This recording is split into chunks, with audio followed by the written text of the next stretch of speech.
தமிழக முதலமைச்சர் விஜயை சந்தித்த தமிழ் தேசிய பேரவையினரின் குழு தமது காணிகளை விடுவிக்க கோரி உரிமையாளர்கள் ராணுவத்தினரின் கொமாண்டோ மங்களா முன்பாக போராட்டம். வவுனியா மாநகர சபை முதல்வரை பதவி நீக்கிய வர்த்தக மாணிக்கு இடைக்கால தடை. வவுனியா மேல் நீதிமன்றம் உத்தரவு. ஹரக்கட்டாவை பாதுகாக்க பெறப்பட்ட கோடி ரூபாய் பணம் விஜயதாசவிடம் ஆரம்பமான விசாரணை. உகாண்டாவில் பதுக்கி வைக்கப்பட்டுள்ள பெருமளவு பணம் பின்வாங்கும் அரசாங்கத்தின் வாக்குறுதி. அமைச்சர் விஜித ஹேரத்துடன் ஆனந்த் சங்கரி சந்திப்பு. பிள்ளையான் உத்தமர் கிடையாது, பொய் கூறுவதில் கை தேர்ந்தவர் கந்தசுவாமி பிரபு எம்பி சுட்டிக்காட்டு.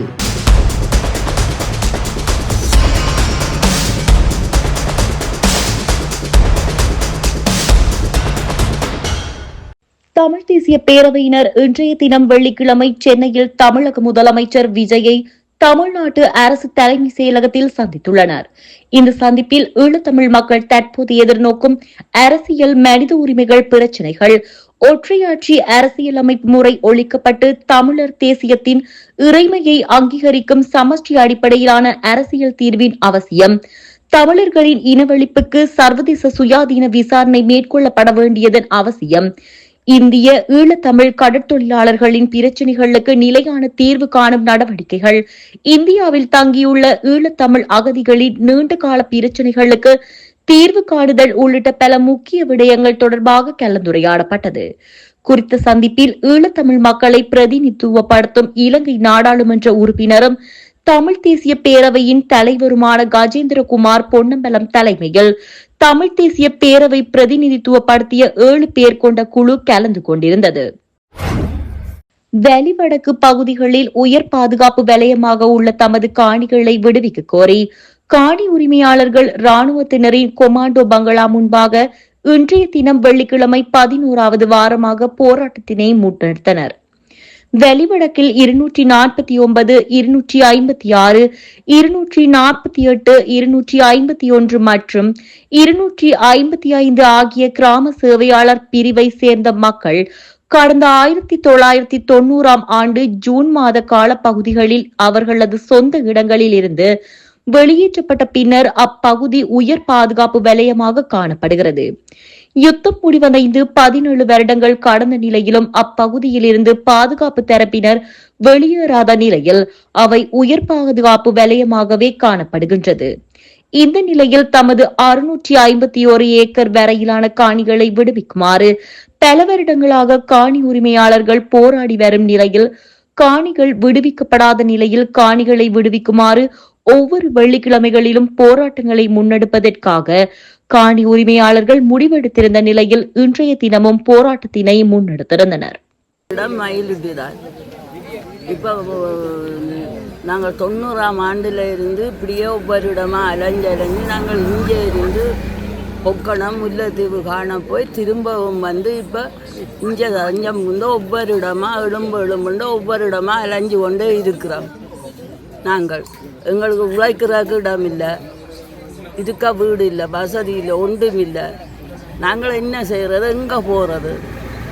எங்களோட இடங்களை விட்டு தாங்க தயவு செய்து. இப்போ 36 வருஷமாக நாங்கள் சாப்பிட இல்லாத நிலையில் கூட வந்துட்டோம். இன்னும் எங்களுக்கு சமாளிக்க முடியாது. பிள்ளைகளுக்கு படிப்புக்கு கஷ்டம், கோயில் ஒன்றும் இல்லை. எல்லாம் எங்களிடம் இதிலும் இருக்குது காணி, மற்ற இஞ்சாலும் இருக்குது, தோட்ட காணியும் இருக்குது, வீடு கட்டின காணிகள் எல்லாம் இருக்குது. எல்லாத்தையும் மிக பிடிச்சி வச்சுருந்தா நாங்கள் என்ன செய்கிறது, எங்கே போகிறது? பிள்ளைகளும் மலவங்களை படுது, படிக்க வழி இல்லை, நிம்மதியாக இருக்க வழி இல்லை, உழைச்சாதவர்களுக்கு படிப்பு சிலவுகளை கொடுக்க வழி இல்லை. நாங்கள் எங்கே போகிறது, என்ன செய்கிறது? தயவு செய்து எங்களோட இடங்களை விட்டு தாங்க. அவை இருந்த இடத்துக்கு அவைய போக சொல்லுங்க. எங்களோட காணிகளை எங்களுக்கு விட்டு தர சொல்லுங்க. நாங்கள் இனியாவது சாகிற காலத்தில் நிம்மதியாக எங்களோட காணியுண்டு எங்களுக்கு ஒரு கொட்டில் போட்டு நாங்கள் நிம்மதியாக இருந்து ரெண்டாவது நாங்கள் சாகிறது. எங்களோட பிள்ளைகளுக்கே எங்களோட காணிகள் ஒரு கொஞ்சம் கூட அடையாளமே தெரியாது. அப்படியா நிலைமையில பிள்ளைகள் இருக்க நாங்கள் கண்மூடி போவிட்டால் எங்களோட பிள்ளைகளை என்னென்று அந்த இடத்த பார்க்குறது வாரது அவையும் இருப்பினமோ தெரியாது. நாங்களும் இங்கே இருந்து எல்லா இடமும் திரிஞ்சு களைச்சி போயினோம். இப்போ இங்கேயும் ஒவ்வொரு கிழமையும் வந்து அலைஞ்சு கொண்டு இருக்கிறோம். எங்களுக்கு ஒரு தராலும் ஒரு பதிலும் கிடையாதாம். நாங்கள் இப்படியே வந்து பிச்சைக்காரன் மாதிரி இந்த தெருக்கானில் இருந்து மழை என்ன வெயில் என்ன எல்லாத்திலும் முத்தடிச்சோண்டு இப்படியே தெரிகிறோம். எங்களுக்கு என்ன முடிவு தர போயினோம், என்ன செய்ய போயினோம்? எங்களுக்கும் வயது போய் கொண்டிருக்கு, திரிய இயலாது. வந்தான் வரத்தான் நீனும் நாங்கள் எவ்வளவு கதையண்டு கேட்டு தாங்குறது, தாங்க இயலாது எங்களால். நாங்கள் என்ன செய்கிறது? எங்களோட இடங்களை விட்டு தாங்கோ, எங்களோட இடங்களை பார்க்க கூட விட மாட்டேனோம். அப்படி தங்கட மாதிரி வச்சு கொண்டு இருக்கணும். நாங்கள் எங்கே என்ன செய்கிறது, எங்கே போகிறது? இனியாவது விட்டு தந்தால் நாங்கள் நிம்மதியாக வந்து இருக்கலாம், தண்ணலாம். என்ன நடக்க போகுதுன்ட்டு எங்களுக்கு தெரியாமல் கிடக்கு. நாங்களும் ஒவ்வொரு கிழமையும் வந்து நல்ல பதில் கிடைக்கும், எங்களோட காணியை விட்டு தருவினோம்ண்டு கதைப்பினோம்ண்டு எதிர்பார்த்து கொண்டே இப்படியே இருக்கிறோம். நாங்களும் என்ன செய்கிறது? நீங்களும் எங்கள்கிட்ட பேட்டி எடுத்து ஒவ்வொரு கிழமையாக கொண்டு கொடுக்குறீங்க. ஆனால் உங்களாலும் எங்களுக்கு ஒரு சந்தோஷமான பதில் வராதாம். அங்கே கிடைச்சா தானே உங்களுக்கும் வரும். இப்போ நாங்கள் என்ன செய்கிறது? ஆசைக்கு ஒரு இடமும் போகவும் இல்லாது பார்க்கவும் இல்லாது நாங்கள் சரியான நீண்ட கஷ்டத்தில் இருக்கிறோம். நீங்கள் ஜனாதிபதிக்கு என்ன சொல்ல விரும்புகிறீங்க? ஜனாதிபதி இருக்கிற இராணுவத்தை முந்தி இருந்த இடத்துக்கு அவைய போக சொல்லிப்போட்டு எங்களோட காணிகளை விட்டு தர சொல்லுங்க. நாங்கள் எங்களோட காணிகளில் இருக்கோம். எங்களுக்கு தொழில் செய்ய வசதி இல்லை, இருக்க வசதி இல்லை, ஒரு இடம் போக்குவரத்து சகலாலும் நாங்கள் துன்பத்தில் தான் வாழ்கிறோம். இதில் எல்லாமே நாங்கள் ரோட்டு கானில் வந்து காவல் இருக்கிறோம். எங்களோட காணியை விட சொல்லித்தானே. மயிலடி சந்தியில் இருந்த நாங்கள் இப்போ இந்த கொழும்புக்கு போயிருந்தாங்க, யாழ்ப்பாணம் போயிருந்தாங்க. இப்போ இதில் இருக்கிறோம், கச்சேரிக்கும் போய் வந்து எங்களுக்கு ஒரு முடிவும் இல்லை. இனி எங்கே போகிறது? நாங்கள் கச்சேரியில் இதை பற்றி ஒரு முடிவு நீங்கள் கேட்கலையா? எங்கே கச்சேரியில் போராட்டம் வச்சு ஒன்று கடிதம் எல்லா இடம் போகிற இடம் எல்லாம் கொடுத்தேன். நாங்கள் எங்களுக்கு ஒரு பதிலும் கிடைக்கும். ஓ கொண்டே கொடுத்தோம். நாங்கள் கேட்டில் நாங்கள் பார்த்தோன்ட்டு இருந்த நாங்கள் ஆம்பளை 4 பேர் போய் கொடுத்துட்டு வந்தவ. என்ன சொன்னோம்? அவே என்னது சொல்றது, கடிதத்துக்கு தான் வாங்கி கொண்டு விட்டு இருக்கணும். அங்கே இருந்து அவர் எங்களுக்கு பதில் அனுப்புவார், இவே சொல்லிக்கணும்னு தான் எதிர்பார்த்தோம். ஒரு பதிலும் இல்லை. அப்போ நாங்கள் என்ன செய்கிறது? போட் போட சொல்லிக்கணும். போட் போட்டோன்னா அவைக்கு கதிரை கிடச்சோன்னா அவை போய் குந்தி இருந்து தாங்கள் குசியாக இருக்கணும். இங்கே தெரு பொறுக்கியல் மாதிரி திரிகிறார்கள், அனுபவிக்கிறார்கள். நாங்கள் எங்களுக்கு இது தேவையோ? நாங்கள் இனி இல்லையண்டா இங்கே எங்கேயாவது எல்லாரும் சேர்ந்து ரெண்டு அடித்து வந்து குந்த போகிறோம். வேறு வழி எங்களுக்கு இல்லை. எங்களால் அந்நிய இடத்துல நடுக வந்தாமரத்தான் நாங்கள் இங்கேண்டு கேட்டுக்கொண்டு எங்களால் தாங்கி இருக்க இயலாது. நாங்கள் வந்து ரெண்டு அடித்து இதில் இருக்கிற மாதிரி எங்கேயாவது இடத்த இருக்க போகிறோம். எங்களோட காணிகள் இங்கே இடத்த கிடக்க. ஆனால் எங்கேயாவது வெளியான இடத்தை ஆயத்த காணி இருந்தாலும் சரி நாங்கள் இருக்க போகிறோம். அவை செய்கிறது இனி நாங்களே அனுபவிக்க வேண்டிய வேறு வழி எங்களுக்கு தெரியாது. நாங்கள் இங்கே என்ன செய்கிறது? 36 வருஷம் அண்டைக்குள்ள அரைவாசி காலம் போட்டுது, இன்னும் காவாசி காலம்தான் எங்களுக்கு இருக்குது. அதுக்குள்ளே விட்டால் தானே நாங்களும் எங்களோட புள்ள ஊட்டிகளுக்கு காட்டி நாங்களும் இருந்து நிம்மதியாக சாகலாம். அந்த புள்ள ஊட்டிகளாவது நிம்மதியாக இருந்து அவைகளும் தங்களோட குடும்பங்களை கொண்டு வந்து சமாளிப்பினோம், பார்ப்பினோம். இல்லையண்டா என்ன செய்கிறது? அவை நேராக வந்தாலும் நாங்கள் எங்களோட உயிர் போவோம்னு பயப்பட மாட்டோம். நாங்கள் நேராக கேட்போம், விடுங்கோண்டு பெருமையாக கேட்போம். சண்டை பிடிக்க மாட்டோம், பெருமையாக கேட்போம். நாங்கள் இதால் வரைக்கதனிலும் எங்களுக்கு 2 ஓட்டு வந்திருந்தால் நாங்கள் நேராக கதைச்சிருப்போம். அவைக்கு தமிழ் தெரியும் கொஞ்சம் உண்டாலும் அவை காட்டு தராமல் சிங்கள தாரியை கதைச்சி கொண்டு போவினோம். நாங்கள் கேட்டிருப்போம் கண்ட. ஆனால் அவை பேசாமல் போயினோம். தங்கள மக்களுக்கு செய்யணும் தானே. அங்கே கேட்ட உடனே காணியை விட்டு கொடுக்கிறோம், வீடு கட்டி கொடுக்கிறோம், உத்தியோகத்துக்கு வேலை போட்டு கொடுக்கிறோம், எல்லாம் செய்யணும் தானே. ஏன் எங்களை மட்டும் ஒதுக்கி வச்சிருக்கணும்? நாங்கள் உயிர் இல்லையோ? எங்களுக்கு உயிர் இல்லையோ? இல்லை நாங்கள் மக்கள் இல்லையோ? இனியாவது மனம் இறங்கி இந்த வருஷம் முடிகிறதுக்கு இடையிலேயாவது எங்களிடத்தை விட்டு தந்தால் இந்த தைப்பறை போடியாவது நாங்கள் வந்து ஒரு கோட்டில் போட்டாவது எங்களோட புள்ளியோட சந்தோஷமாக நாங்கள் இருப்போம். தயவு செய்து விட்டு தாருங்கோ. அதைத்தான் நாங்கள் நடுக திருப்பி திருப்பி திருப்பி திருப்பி விசார் வைத்தியம் மாதிரி நாங்கள் இதையே எல்லாரும் கேட்டு கேட்டு கதைச்சு எங்களோட உடம்பு கட்டு இன்னும் நோயாளியாகி கெரியா சாகிற கட்டத்தில் தான் நாங்கள் வந்தோண்டு இருக்கிறோம். தயவு செய்து விட்டு தர சொல்லுங்க கெரியா. வவுனியா மாநகர சபை முதல்வர் சு காண்டீபனை பதவி நீக்கிய ஆளுநர் வெளியிட்ட வர்த்தக மாணிக்கு வவுனியா மேல் நீதிமன்றம் இடைக்கால தடை உத்தரவை வழங்கியுள்ளதாக ஜனாதிபதி சட்டத்தரணி எம்.ஏ. சுமந்திரன் தெரிவித்துள்ளார்.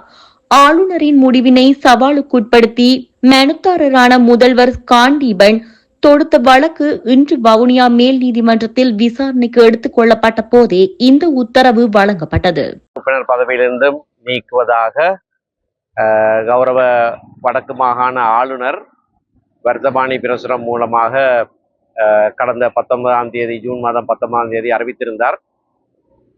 அதற்கு எதிராக எழுத்தாணை மனு ஒன்று வடக்கு மாகாண மேல் நீதிமன்றம் வவுனியா அமர்விலே நேற்றைய தினம் தாக்கல் செய்யப்பட்டு இன்று அது ஆதரிப்பதற்காக எடுத்துக்கொள்ளப்பட்டது. இதற்கான அறிவித்தல் பிரதிவாதிகளுக்கும் அனுப்பப்பட்டிருந்தது. ஆனால் நேற்றைய தினம் அனுப்பப்பட்டிருந்த காரணத்தினாலும் என்னவோ அவர்கள் இன்றைக்கு சமூகமாக இருக்கவில்லை. ஆனாலும் நீதிமன்றத்திலே இதனை ஆதரித்த போது இந்த மனு விலை காணப்படுகிற விடயங்கள் சம்பந்தமாகவும் மனுதாரர் சார்பிலே செய்யப்பட்ட சமர்ப்பணங்கள் சம்பந்தமாகவும் மன்று திருப்தி அடைந்து எதிர் மனுதாரருக்கு அறிவித்தல் சேர்க்கும்படியான ஒரு கட்டளை நியமித்திருக்கிறது.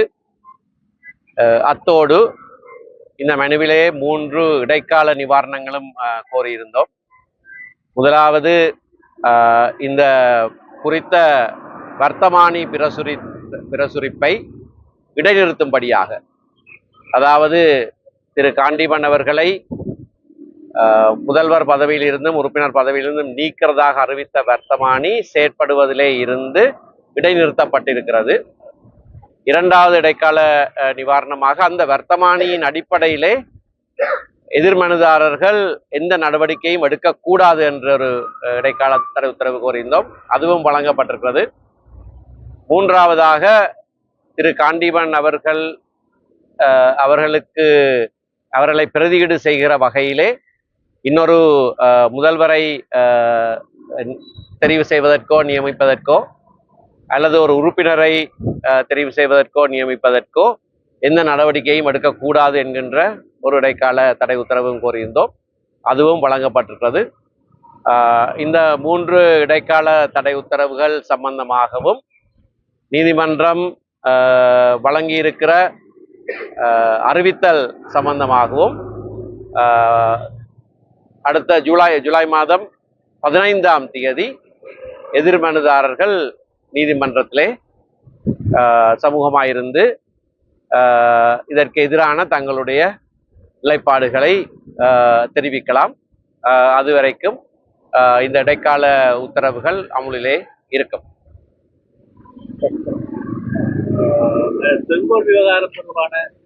செங்கோல் விவகாரம் சம்பந்தமாக ஊடகங்கள் பொய்யான தகவல்களை பரப்பியிருந்தன. ஆனபடினாலே ஊடகங்களுக்கு ஒரு தகவலாகவும் சொல்லுகிறோம். அவருக்கு பிடிவிராந்து நீதிமன்றம் வழங்கி இருக்கவில்லை. ஆகவே முதல்ல ஊடகங்கள் உங்களுடைய செய்திகளை திருத்த வேணும். எந்தவித பிடியாணையும் அவருக்கு எதிராக வழங்கப்பட்டிருக்கவில்லை. போலீசார் ஒரு தகவலை மட்டும் நீதிமன்றத்திலே தாக்கல் செய்திருந்தார்கள். அந்த தகவல் தாக்கல் செய்யப்பட்டிருந்ததன் காரணமாக, அதிலே அவருடைய பெயர் குறிப்பிட்டிருந்ததன் காரணமாக அவரை இப்பொழுது நீதவான் முன்னிலையிலே நாங்கள் முன்னிலைப்படுத்தி அவர் சரீர பிணையிலே விடுவிக்கப்பட்டிருக்கிறார். அதிலே போலீசார் கொடுத்த பொய்யான தகவல்களை நாங்கள் மறுத்துரைத்திருக்கிறோம். அது பின்னர் விசாரணைக்கு வந்தால் அந்த விடயங்கள் வெளிப்படுத்தப்படும். ஆனால் தற்போதைக்கு போலீசார் கொடுத்த தகவல் பொய்யான தகவல் என்பதை மன்றுக்கு நாங்கள் எடுத்து சொல்லியிருக்கிறோம். ஒழுங்கமைக்கப்பட்ட குற்றவாளியான ஹரக்கட்டாவின் மனைவி மதுஷிக மதுவந்தி மற்றும் மிதிகம ருவன் ஆகியோருடன் உடன்படிக்கை ஒன்றில் பெறப்பட்டிருந்த பெருந்தொகையான பணம் குறித்த விசாரணைகள் தற்போது இடம்பெற்று வரும் நிலையில் முன்னாள் அமைச்சர் விஜயதாச ராஜபக்சவிடம் விசாரணைகளை ஆரம்பித்துள்ளதாக லஞ்ச ஊழல் குற்ற விசாரணை ஆணைக்குழு தெரிவித்துள்ளது. 2023 ஆண்டு மார்ச் மாதம் முன்னாள் நீதி அமைச்சர் விஜயதாச ராஜபக்சவின் மகன் ரஹித ராஜபக்ஷ, முன்னாள் சமகி ஜன பலவேகய ஹொரண தொகுதி அமைப்பாளர் சரித் அபேசிங்க மற்றும் முன்னாள் சிவில் விமான போக்குவரத்து அதிகாரி சபையின் இயக்குநர் அருண வன்சக ஆகியோர் துபாய்க்கு சென்று ஹரக்கட்டாவின் மனைவி மதுஷிக மதுவந்தி மற்றும் மிடிகம ருவன் ஆகியோருடன் ஒழுங்கமைக்கப்பட்ட குற்றவாளியை சந்தித்தனர்.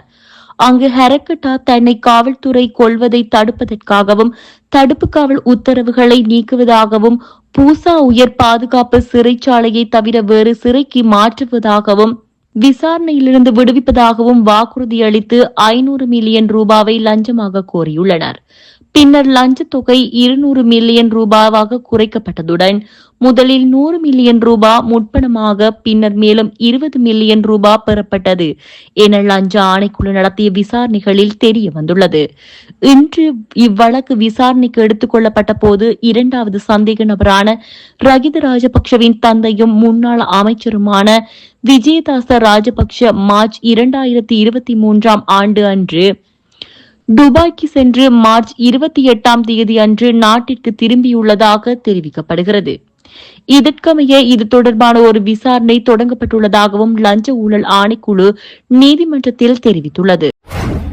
கடந்த தேர்தல் காலத்தில் பெரும் சர்ச்சையை ஏற்படுத்திய உகண்டாவில் மறைத்து வைத்துள்ளதாக தெரிவிக்கப்படும் பணத்தை திருப்பிப் பெறுவதற்கு எதிர்பார்க்கப்பட்டதை விட அதிக காலம் ஆகும் என அரசாங்க தரப்பிலிருந்து தெரிவிக்கப்பட்டது. இதற்காக அரசாங்கம் தொடர்ந்து செயல்பட்டு வருவதாக நாடாளுமன்ற உறுப்பினர் தேவானந்த சுரவீர தெரிவித்துள்ளார். இதற்கிடையில் உகாண்டாவில் இலங்கை பணத்தை மறைத்துள்ளதாக தெரிவிக்கப்படும் சம்பவம் தொடர்பாக மத்திய வங்கிக்கு இதுவரை எந்த முறைப்பாடும் வரவில்லை எனவும் தெரிவிக்கப்பட்டுள்ளது. மத்திய வங்கி ஆளுநர் நந்தலால் வீரசிங்க இதனை குறிப்பிட்டுள்ளார். மேலும் இத்தகைய முறைப்பாடு வந்தால் அது விசாரணைக்காக காவல்துறையினருக்கு அனுப்பப்படும் எனவும் தெரிவித்துள்ளமை குறிப்பிடத்தக்கது. தமிழ் விடுதலை கூட்டணியின் பொதுச் செயலாளர் வி ஆனந்த் சங்கரிக்கும் வெளிவிவகார அமைச்சர் விஜித்த ஹேரத்திற்கும் இடையில் வெள்ளிக்கிழமை சந்திப்பு ஒன்று இடம்பெற்றது. இந்த சந்திப்பு தொடர்பில் கருத்து வெளியிட்டுள்ள வெளிவிவகார அமைச்சர் விஜித்த ஹேரத், இலங்கையின் மூத்த அரசியல் தலைவரும் பாராளுமன்ற உறுப்பினருமான ஆனந்த் சங்கரியுடன் சந்திக்கும் வாய்ப்பு கிடைத்திருந்தது. இது நீண்டகால அரசியல் அனுபவங்களையும் அவர் என்னுடன் பகிர்ந்து கொள்ள ஒரு தளமாக அமைந்திருந்தது. நாட்டின் அரசியல் துறையில் அவர் ஏற்படுத்திய முன்னுதாரணங்களையும் ஆற்றிய பணிகளையும் நான் பாராட்டி அவருக்கு நன்றி மிக்க மதிப்பையும் தெரிவித்திருந்தேன் என்று அவர் குறிப்பிட்டார். பிள்ளையான் எனப்படும் சிவனேசத்துறை சந்திரகாந்தன் ஒரு உத்தமர் கிடையாது, பொய்களை கூறுவதில் அவர் கை தேர்ந்தவர் என மட்டக்களப்பு பாராளுமன்ற உறுப்பினர் கந்தசுவாமி பிரபு தெரிவித்திருந்தார். மட்டக்களப்பு நகரின் பிரதான பாலங்களில் ஒன்றாக இருக்கின்ற மட்டக்களப்பு புது பாலத்தின் ஒரு பகுதியை அண்மையில் திடீரென உடைந்திருந்தது. இதனால் குறித்த வீதியில் போக்குவரத்து நடவடிக்கைகள் முற்றாக தடைப்பட்டிருந்தது குறிப்பிடத்தக்கது. பாலத்தை தற்காலிகமாக புனரமைக்கும் பணிகள் நேற்று மாலை ஆரம்பித்து வைக்கப்பட்டன. குறித்த நிகழ்வில் கலந்து கொண்ட பின் ஊடகங்களுக்கு கருத்து தெரிவிக்கையில் அவர் மேற்கண்டவாறு குறிப்பிட்டிருந்தார். இது தொடர்பில் அவர் மேலும் தெரிவிக்கையில், பிள்ளையான் என அழைக்கப்படும் சிவநேசன் துறை சந்திரகாந்தன் அவர் ஒரு உத்தமர் கிடையாது. அவர் தொடர்பாக மக்களே நன்கு அறிந்திருக்கின்றனர். பொய்களை கூறுவதில் அவர்தான் இதில் கை தேர்ந்தவர். அண்மைய தினங்களில் அவர் தொடர்பான ஒரு விசாரணை முன்னெடுக்கப்பட்டு வருகிறது. ஒரு பேராசிரியரை கொலை செய்தது தொடர்பான குற்றச்சாட்டுகள் இப்போது நீதிமன்றத்தில் விசாரிக்கப்படுகின்றது. அத்தோடு ஒத்ததாக இன்னும் பல குற்றச்செயல்கள், படுகொலைகள் சம்பந்தப்பட்டிருப்பதாக இது தொடர்பான விசாரணைகள் இப்போது முடக்கி வைக்கப்பட்டிருக்கின்றன. அண்மை தினம் மட்டக்களப்பிலே அந்த விசாரணை ஒன்றிற்காக கொலை செய்த குற்றத்திற்காக அவர் விசாரிக்க கொண்டு வரப்பட்டிருந்த அந்த நேரத்தில் எங்களது அரசாங்கத்தையும் ஜனாதிபதியையும் அவர் மீது ஒரு கேளிக்கையான ஒரு வேடிக்கையான விமர்சனத்தையும் விட்டிருந்தார். இவரது செயற்பாடுகள் எப்படிப்பட்டது என மக்கள் நன்கு அறிந்திருக்கின்றார்கள். நாங்கள் சரியான முறையிலேயே எங்களது விசாரணைகளை மேற்கொண்டு வருகின்றோம். நேர்மையாகவும் நீதியாகவும் இந்த விசாரணைகளை முன்னெடுக்கப்பட்டு வருகின்றது என்பது தெரிய வருகிறது. ஆகவே நாங்கள் இந்த ஒரு பொய் குற்றச்சாட்டுகளையோ அல்லது அரசியல் அழுத்தங்களையோ அல்லது அரசியல் பழிவாங்கல்களோ எங்களுக்காக மேற்கொள்ளப்படவில்லை. கிடைக்கப்பெற்ற முறைப்பாடுகள் தொடர்பாகத்தான் நாங்கள் விசாரணைகளை மேற்கொள்கின்றோம். நீதித்துறையும் காவல்துறையும் நியாயமாகவும் நீதியாகவும் இந்த விசாரணைகளை முன்னெடுத்துக் கொண்டு வருகின்றன. கடந்த காலங்களில் உங்களுக்கு தெரிந்திருக்கும், இந்த நாட்டில் ஊழல் புரையேறி போய் இருந்தது. உங்களுக்கு தெரியும், அந்த அபிவிருத்தி திட்டங்களுக்கும் ஊழல்வாதிகளால் தான் மேற்கொள்ளப்பட்டிருந்தது. ஆகவே நிச்சயமாக அந்த ஊழல் தொடர்பான விசாரணைகளை நாங்கள் முன்னெடுத்துக் கொண்டு வருகின்றோம். எதிர்வரும் காலங்களில் எங்கள் அரசாங்கத்தின் காலப்பகுதியிலேயே எந்த ஒரு ஊழலும் இடம்பெற வாய்ப்பில்லை.